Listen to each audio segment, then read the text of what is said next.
Welcome to this discussion of the big picture of the now. I'm Jonathan. This is Mark Allan Kaplan from the Integral Cinema Project and many other things. And we're here to talk about Mark's analysis, in a way, of where we really are now as a species, as a society, as a culture, and why we have the problems we have. So if you want to take it away, Mark. I kind of accidentally came upon this through my research into the coevolution of the moving image, consciousness, culture, and society.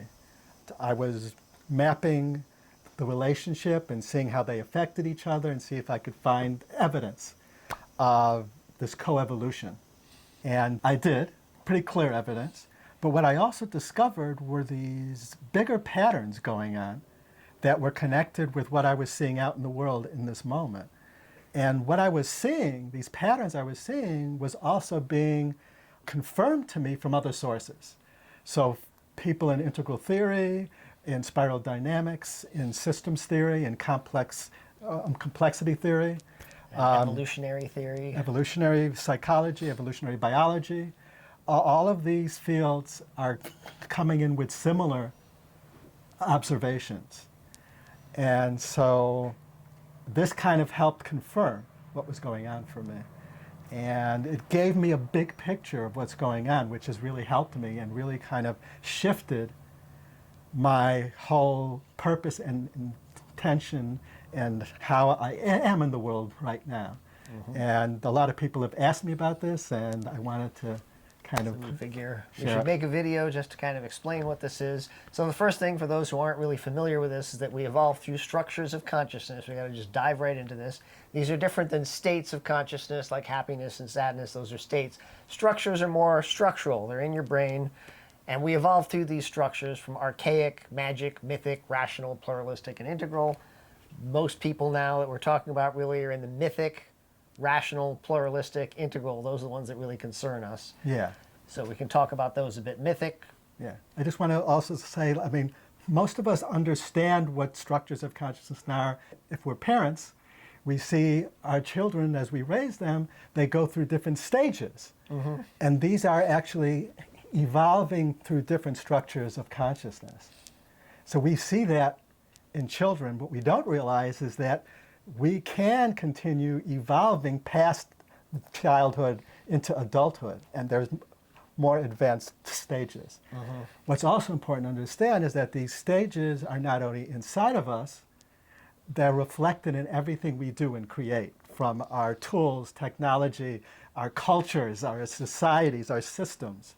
Everything comes from these, and so there's parallels to these evolutionary processes from ourselves, our relationships, our cultures, and our systems, our technologies. Mm-hmm. So, for example, the mythic stage of development or structure of consciousness is also associated with traditional or conservative thinking, and the rational is obviously connected with rational, objective, scientific, industrial, all of that. And the pluralistic is connected to subjective reality, understanding that it's not just objective truths out there, but we have subjective realities and subjective stuff like that, and relativity comes into play there. Mm-hmm.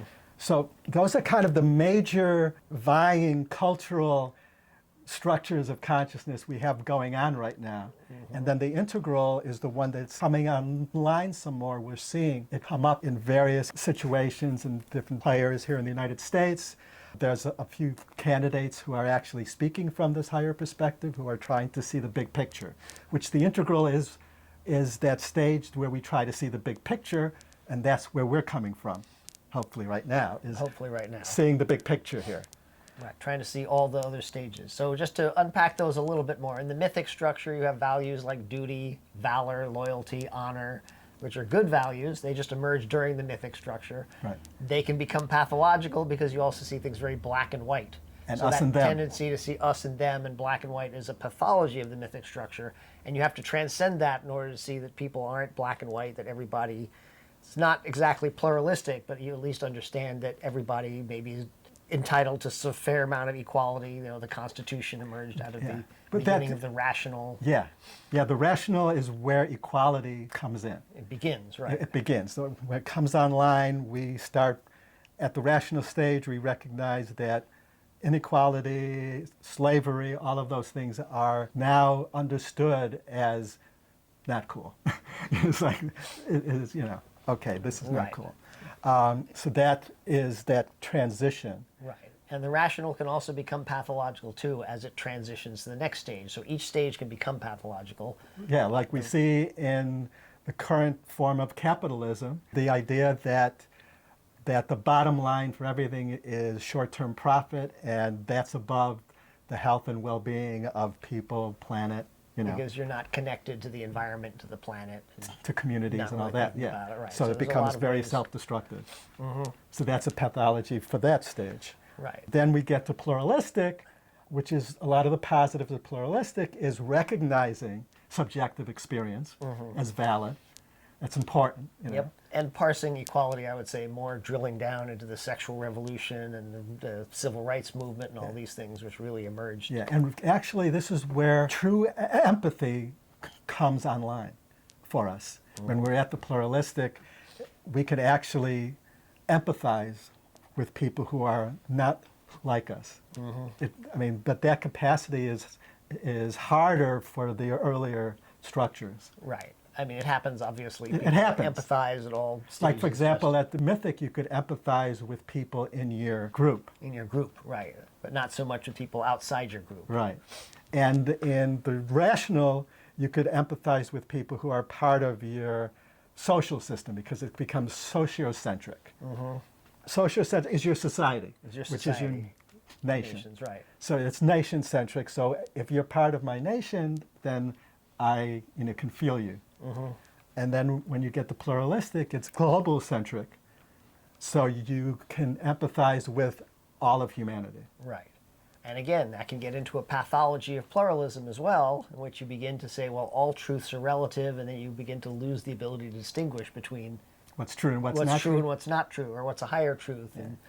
And so, like right now, a lot of the talk about being overly PC is part that there is elements in our society that have become pathologically pluralistic and like wanting, what's sometimes referred to as cancel culture, that if somebody says something or tweets something that's insensitive, their whole life should be canceled because they said something insensitive, rather than giving them a chance to either explain or just apologize, say, I didn't realize that was insensitive. And so that kind of balance. So there's these happen. And then the integral stage, those where hopefully you see all the earlier stages and you realize which one is appropriate for the situation. So which gets us to the root of what our problems now are. Yeah, so now that we understand that a little bit, we could go into it. So where we are right now, according to my research and according to the research and observations from these other areas, is we are at a evolutionary turning point. Everything we're seeing from Brexit to the election of Donald Trump in the United States to what was going on in Brazil, both with the elections there, but also with the Amazon, climate change, the struggle with trying to deal with that, all of that is part of this. And the great inequality, the mass migrations, all of this is all connected. So what this is that the last major transition of this magnitude we were in was the Industrial Revolution. All right, and then at that point, when the Industrial Revolution was happening, our collective consciousness, our center of gravity in our cultures was at Mythic, and our technologies were coming out of a rational construct. And that helped to, over the 200 years that we've had of the Industrial Revolution or so, what happens is as those technologies became spread out and everyone started using them, they actually helped us evolve to rational. From mythic. From mythic. So feudalism was a mythic system, and it was stable for 1,000 years, hundreds and hundreds of years, so it was a stable system. Then these technologies came on board that began the Industrial Revolution. Which then suddenly the technologies are more advanced than the culture, but the culture got dragged kicking and screaming, although it was a tough transition. A lot of people suffered during that shift in the Industrial Revolution. But we have to understand here that this was just one stage off. The technology was only one stage ahead. Right. And it was still rough, but it was just one stage, which is kind of what happens.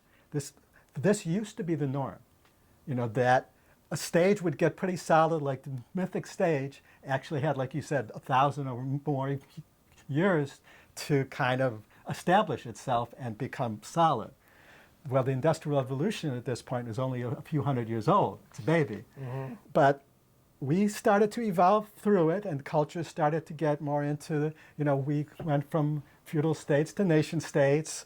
We started to shift away from slavery, you know, struggle away from slavery, you know, and we're still kind of caught in its, you know, grips in many ways. And it's after waves. And after waves are still, you know, still some of its residual shadows that we haven't, you know, really cleared yet. But the problem here is that when the information age came upon us, it was only a few hundred years of the rational industrial age. So it didn't have a lot of time to solidify. Right? So we have like our structures in our society pretty solidly in the rational industrial. We have nation states and all that, but we still have very strong mythic elements in our cultures that are vying for power in these systems with rational and pluralistic people and power brokers. But the That's technologies, the information age is more pluralistic technology, Yes, especially the internet. Yeah, so the internet is a pluralistic technology. It connects people all around the world. It is global by its nature. It is Right. decentralized by its nature. It's not nation state centric. Right. So this those is senses. right. So like for example, now Facebook has how many billions of people? Billion people or more. Right. And in every country all over the world. So in a way, it's become an entity. It's like it's beyond what nation states are. You know, it's a kind of a collective community. Right. It's a global community. Anyways, but at that point, our systems were rooted in the rational industrial, and they didn't have time to mature enough to be ready to deconstruct to meet the new age. So it was just grafted on top of it. So for example, in the United States, if you go into a government agency, let's say, for example, social services, and you have a problem, and you tell them what your problem is. If it doesn't fit into A, B, C, or D, They can't help you. they can't help you, and they have to find these workarounds. So you've got pluralistic employees trying to figure out how to like work the rational industrial system. So then let's go ahead and say that right now then, with the information age, we were 2 steps behind in terms of culture, because culture, the center of gravity of our culture is actually a tug of war between mythic, rational, and pluralistic. Right. So we do have that very huge mythic element in America. All the sort of evangelicals, all the people who are very patriot-centric in that way, which you would say nation state, but that's very much an us-them kind of perspective. Right. in a lot. Nationalism is part of that. That's a hybrid of mythic and rational. So we've got like this hybrid situation going on. And pluralistic technologies happening. Right. And now let's make it even more complicated, because our technologies have accelerated beyond that. Then when we got the smartphone, which is an integral technology because it integrates other functions and technologies into a whole, we don't realize, but that when we're using these smartphones, we are helping our consciousness kind of head into those zones. And so we're there, and now that has become widespread. And now our technologies are actually moving into the higher areas beyond integral with these kind of transhuman, trans-technology technologies happening, where the line between human and tech is going to start to blur very soon. Right. It already is. So that is 4 stages, that technology is 4 stages ahead of the mythic structure, which still has a lot of political power. So if you could feel the tension in the system, you've got technologies moving at this breakneck speed with culture stuck at a war between mythic, rational, and pluralistic, while the technologies are in all those and then beyond. Do you understand now what's going on in terms of, for example, in the US, the presidential election that we had with Donald Trump? A lot of people were feeling we needed to change course. We couldn't do the same that we were doing. And the only people that were kind of speaking to that in our presidential primaries was actually Donald Trump and Bernie Sanders on the 2 sides, on the 2 polarized sides. And regrettably, the Democratic establishment and the media couldn't see what was happening. And they were trying to stick with the old system. Now, this is an important point to have, that systems naturally try to keep themselves stable. And people in those systems don't realize, but they are acting from there. There's a social contagion. Arranging the deck chairs on the Titanic. It's that Right. thing of being in denial about what's happening. And Right. So the Democratic Party and our media, our corporate media, weren't able to see what was going on. And so they shut down Bernie Sanders. And all we had speaking to that unconscious inner kind of yearning or realization that something had to change was Donald Trump for us. And if you add that, the technologies that were being used to help us deconstruct were happening at the same time. So we deconstruct in terms of we were being shown how our media was no longer trustworthy. How all of these things that we have felt was like stable isn't. And Donald Trump is part of that. He is kind of, he is a product of this systemic problem. He is coming off of our holding to these old systems in a pathological form. So we have pathological mythic, pathological rational, and pathological pluralistic all happening at the same time. And it's all deconstructing, which this is supposed to happen. We are supposed to be deconstructing our old systems, because as systems evolve, the old system has to deconstruct for the new system to come online. And it has to deconstruct for the shadow to emerge as well. Right. As you mentioned before, we have a lot of shadow work that, sunlight being the best disinfectant, you have to go backwards on the spiral sometimes in order to go forwards on the spiral, according to spiral dynamics. Right. So, because we have this huge gap, we have to deal with all these shadows.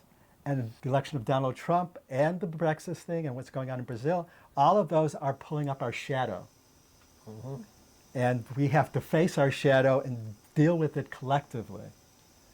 So that's all part of this process. So if we start looking at these things as, all right, everything's falling apart, but it's part of the process. These darker forces are coming online, but that is part of the process too, because we have to deal with the root causes of what's going on here. But I think we also have to understand that people will retreat to mythic as they become less stable and as they become less secure. So one of the ways to help move people forward is to also help people be more comfortable, more secure. Food, shelter, the basics like that. You know, absolutely, but the trick here is that the mythic structure, at least the current mythic structure, has a pathological attachment to this warped idea of survival of the fittest. They don't realize that what survival of the fittest means is that whatever species is most fit to the environment they're in is the species that survives it. It's not the most strong or the most, Right. powerful. Well, in some cases it is. In some cases it is, depending on what happens. But according to the most recent evolutionary theory, it's actually the species that can act as a whole, collective, in a healthy way that has the edge. Right. Well, this gets us to collective evolution. What we're moving into with integral systems is more of mesh networks and collective intelligence. But the problem is that to bring in equality, to bring in more people from struggling and suffering and from limited resources into the higher areas, we have to deal with that shadow of the mythic basically saying survival of the fittest. Because they believe that. They actually, a lot of them believe that if you're not strong enough to survive, then you're not meant to survive. But actually, that's not actually what is meant by that. But, anyway, so that's kind of why it's a problem of consciousness. I mean, all these actions that we can take, we have all the capacities. We have the technologies. We have the resources to fix every problem we have. But we don't have the political will or the consciousness or the, or the awareness, the understanding of it, free of our pathologies in order to do it. And so that means that every problem is a problem of consciousness. And so here's the bottom line for me. What I discovered and what a lot of people discovered is that the coevolutionary system between consciousness, culture, and society, and our technologies and all that is out of whack. So out of whack, and in terms of our cutting edge technologies are 4 stages ahead of the lowest structure that has power to control things. And so that is the root of our problem right there. That's the big picture, this gap. We're supposed to only have a 1-stage gap between our collective consciousness and our technologies. But as things have accelerated, we have not been keeping up. Right. You can almost pin that to the atomic bomb in 1945. It's when people really felt that our technology had advanced so far past where our center of gravity was. Yes. People were nervous even then. They understood that. Yeah, that was the beginning of tipping point in that that kind of recognition that, consciousness. oh shit, we're Right. moving. So we're thinking, so we have this big problem, but we're thinking that one of the solutions to this is through media. Yeah, Media well, is one of the things that my research has kind of shown is that our mass communication technologies, from movies, film, television, video games, the internet, virtual reality, all of these communication technologies have the capacity to help us evolve our consciousness. They already have been helping us co-evolve. Okay, so they have the capacity, and they have the capacity at a scale that could actually help us. Because right now, traditionally, it's estimated in integral theory and spiral dynamics and other developmental psychology theories and all that, that for adult development through a stage of a structure of consciousness, on the average takes anywhere from 5 to 10 years if people are actually striving to do it. If they're working on it. For those who aren't, you could be in arrested development for the rest of your life. You can just stay there. Right. Because the center of gravity of the culture is what pulls you up. And right now, our culture's center of gravity is split between the 3. So we could stop at any of those 3, because that's where the center of gravity of our culture is, in the United States, and probably a lot of other Western countries. So we have that really the technologies that are so advanced is our only hope, to use them to accelerate our consciousness. So if we could take our accelerated technologies and focus them on helping our consciousness evolve faster, we have a shot. We have a shot at doing this with a lot less suffering. Now, we may survive this coming transition that we're in if we don't do this.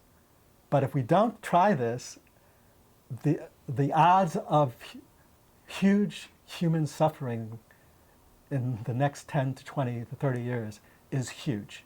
It's like, you know, and as system theorist Jordan Hall / Greenhall put it beautifully, is that we kind of we only have this much time before civilization as we know it will collapse because of all these kind of stresses. And the UN gives us 10 to 12 years, but now there's reports that was saying that was a little kind of hopeful, optimistic, a little bit right. optimistic, that Right, it wasn't so- considering the domino effect. Things accelerate. We're discovering that already. Everything's accelerating. Yeah. So basically, it's an all hands on deck moment for any media creators, and that's why we're now getting this information out there, teaching classes at campuscoevolve.org, and Conscious Good Network will have a class as well. So what we're trying to do here is we're trying to harness the power of propaganda, media making, which has been developed over the last 100 and something years, with the advances that we have now from big data and all that. Now, all of that is already affecting our consciousness, but we're not consciously using it to help us evolve in a healthy way. So what we are calling on everyone to do who is interested in media, who is a media maker, to upgrade your consciousness so you can do this. And we're putting together the tools and techniques that can help you. I studied with some of the masters in cinema who come from that tradition, and I try to share that with everybody, and have studied with some of the leaders in the field of consciousness and bringing all that. We're trying to bring in everything we have, all the tools we have, and integrate it into a system, a methodology that you can use to help you to kind of see the area you want to target, understand what you're trying to do, who you're trying to reach, how they communicate, how they understand, and how you can communicate to them, and how you could do it effectively. So that's kind of what we're trying to do. We're trying to get this out there as much as we can so that we can use our technologies to accelerate ourselves so that we're at the point to make the transition that Albert Einstein talks about. You cannot solve a problem from the consciousness that created it. Yep. So we are now called, we have these problems that our consciousness, our current state of consciousness as a collective has created. And the only way out of it is to make a shift. And the only way to make that shift fast enough is on a bigger scale. And the only way to do that is with our technologies. With our tools and media and technologies. So, I mean, contact us, take courses, ask questions, reach out to us. We're here to help. This is all hands on deck. Everyone in the world, global. Yeah. Yep. Peace out.